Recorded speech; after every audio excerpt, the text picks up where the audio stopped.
Well, you win, it's a little bit of everything. You lose, a little bit of everything. We did a pretty good job on Jokic,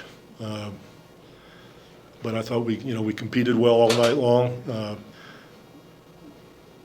Every team has nights like that, and I think this was one of those for the Nuggets. Nothing went right for those guys. Even to start the game, if you remember, they must have missed 3 or 4 or 5 layups. They weren't making shots, and we took advantage of it. So I think for them was one of those nights, but I was really happy with our aggressiveness the whole game. A lot of guys got to play. I was thrilled that Jakob could stay out there and shoot free throws. But I thought all in all we played a pretty good game. You said the other night that Richardson's still getting acclimated. He comes out tonight, hits 2 big threes in the fourth. Yeah, well, that's what it takes, So a lot of guys participated and played well, and on the road, that feels pretty good, especially against a team like Denver that's so well coached and been so disciplined over the years. So we feel good about it. Joshua had 2 big assists, one on Richardson's 3 and then the 3-point play. Well, a lot of guys had assists that helped us win. Anybody else? Joker got his numbers, but were you concentrating on keeping everybody else from getting involved? That was the plan. If he scored 50, we didn't care, but we knew that he's just too damn smart, as we all know. You start double teaming him, and then you wonder, when do we do it? Do you do it on the dribble, here, there, where he's there, that kind of thing, and then he just eats you alive, and everybody else starts to participate in it. So we just decided we'd go with it, and we did it for the whole 48 instead of going back and forth and being confused all night. So I think it worked out for us. But they had to help us.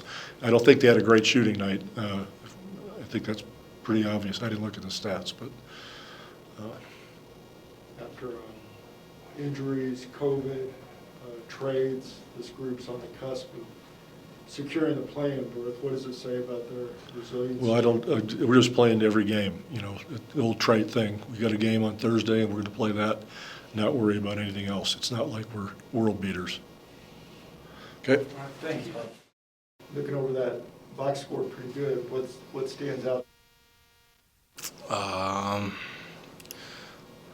Jokic shooting 35 times. I think that kind of played into our game plan. Normally I thought you have to trap him because, he's the MVP, quite possibly.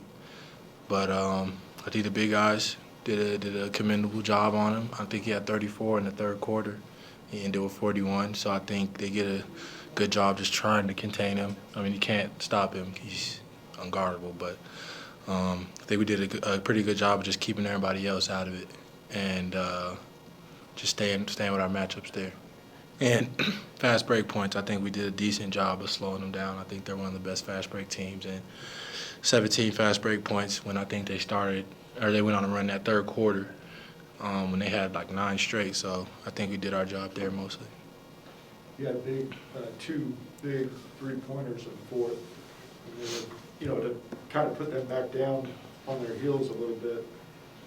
Were you looking to put it up, or just the opportunities just came? I mean, I'm always looking to put it up, but yeah. I mean, the one on Austin was towards the end of the shot clock, so I was like, we're probably not gonna get a better look than this, so gotta shoot it. And the second one, Trey broke whatever the press was right there, and I was wide open.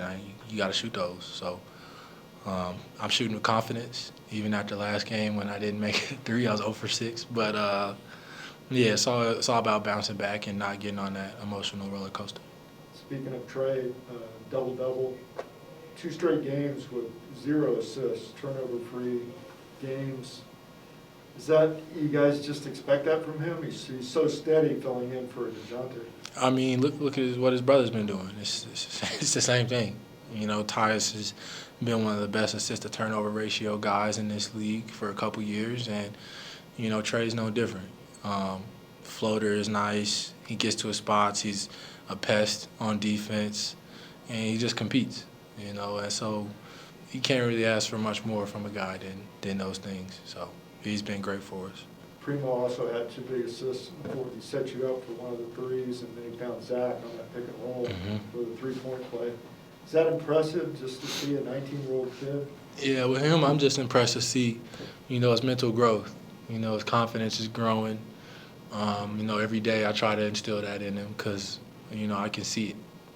He knows how to play. He knows how to run a team. He knows the right plays to make. It's just being confident. And so, it's impressive just to see, how he's been navigating things these last few weeks. And he's been talking, a little bit, talking a little smack. And a guy like me, I like that. And so I back him up every time he says one word. I'm like, yeah, keep going. So, the league is confidence. It's not anything special. So he's been doing great. You guys could wrap up that playing for it tonight.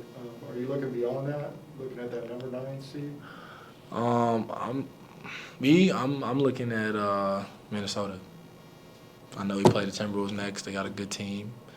At this point, it's all about taking care of us, taking care of what we got to do. So whatever they got going on is what they got. But with the Spurs, we're going to compete the rest of these games. Hopefully we get DJ back soon, and that's going to be huge for us.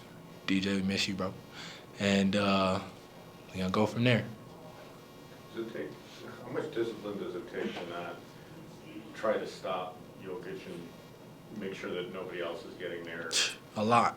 And the way he passes is like revolutionary. He's the one time I doubled on him when I wasn't supposed to before halftime, and he found open man. Monte Morris made a 3, and that's a place you can't give up. So we cleared it up at halftime, and I think the guys did a good job of, just like you said, being disciplined on our matchups and not getting sucked into that.